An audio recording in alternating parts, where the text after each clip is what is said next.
নমস্কার, আমি অ্যাস্ট্রোগুরু ঋষিকেশ ভট্টাচার্য বলছি।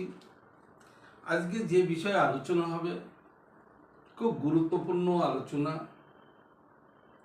বিবাহ, প্রেম এবং লাইফ পার্টনার, বিজনেস, অংশীদার, পার্টনারশিপ বিজনেস, দাম্পত্য জীবন, যে যে রাশি সেই রাশির রত্ন এবং যন্ত্র বিষয়ে আলোচনা করব।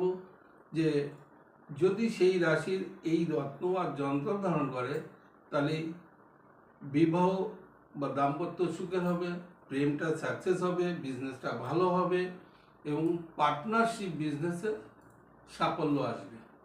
আপনারা ভিডিওটা সম্পূর্ণ দেখবেন, কোনো স্কিপ করবেন না। আর ভালো লাগলে লাইক দিবেন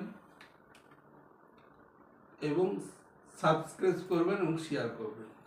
নিচেই আমার নাম্বার দেওয়া আছে, প্রয়োজনে ফোন করবেন।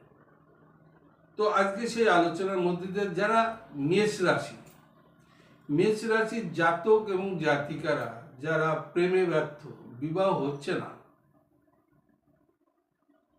এবং লাইফ পার্টনার খুঁজে পাচ্ছে না এবং দেখাশুনো চলছে কিন্তু চলে যাচ্ছে, কোনো সৎ উত্তর পাচ্ছে না এবং কোনো পজিটিভ সাইড নেই, তাদের ক্ষেত্রে সেই জাতক বা জাতিকার ক্ষেত্রে মেষ রাশির ধারণ হচ্ছে রক্ত প্রবল এবং সাথে হচ্ছে ভৈরবী যন্ত্র যদি ধারণ করেন, এই মেষ রাশি জাতক বা জাতিকাদের দাম্পত্য সুখের হবে, বিবাহ হবে, প্রেম সাকসেস হবে। নেক্সট বৃষ রাশি। তো বৃষ রাশির ক্ষেত্রে এই প্রেম, বিবাহ বাধা, দাম্পত্য জীবন কলহ যদি হয়, বিবাহ না হলে দাম্পত্য কি করে কলহ হবে? তাই বিবাহের দিক থেকে পজিটিভ সাইড নিতে গেলে, প্রেমের সাকসেস আনতে গেলে, লাইফ পার্টনার যদি সঠিক করতে গেলে, সেই জায়গায় দাঁড়িয়ে আমি কি ধারণ করব? সেই রত্নের মধ্যে হচ্ছে ডায়মন্ড, একরতি প্লাস এবং ক্রিং যন্ত্র, ত্রিং যন্ত্র যদি ব্যবহার করেন অবশ্যই সুফল পাবেন।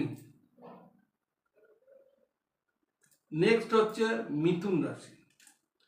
যারা মিথুন রাশি তাদের ঠিক প্রেমে যদি বাধা হয়, বিবাহ হচ্ছে না, সাকসেস কোনো কাজ হচ্ছে না, প্রেমের দিক থেকে তার মাতা পিতা ভীষণ টেনশনে, চিন্তায়, বয়স হয়ে যাচ্ছে, বিষয়টা হচ্ছে তাদের যে দাম্পত্য একটা সুখের হবে সেই বিষয়টা হচ্ছে না, দেখাশুনো হচ্ছে কিন্তু ফিরে যাচ্ছে।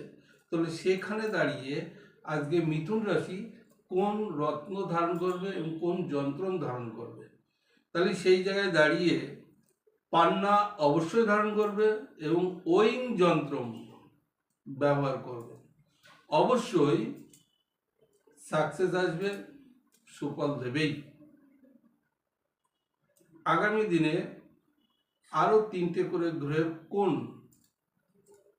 রত্ন এবং যন্ত্র নেক্সট ভিডিওয় পাবেন। আপনারা ভালো থাকবেন। নমস্কার।